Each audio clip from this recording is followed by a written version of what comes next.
Hi everyone! Today we're going to learn about lifting, holding, and burping a baby.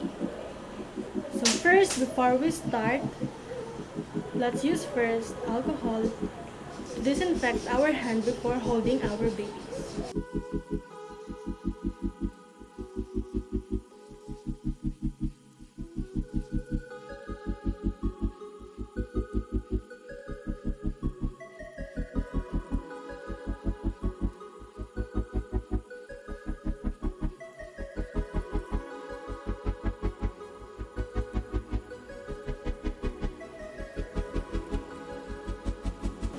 Now, before putting the baby on our shoulders, let's put first the burping towel.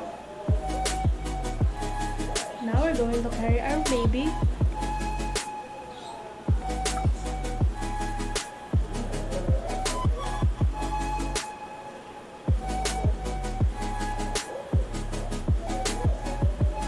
You sit upright or you stand to hold your baby in chest. Baby's chin should rest on your shoulder. Gently tap or rub at the back to help him burp. You can also help burping the baby by sitting like this and then assuming that the baby is sitting in my lap.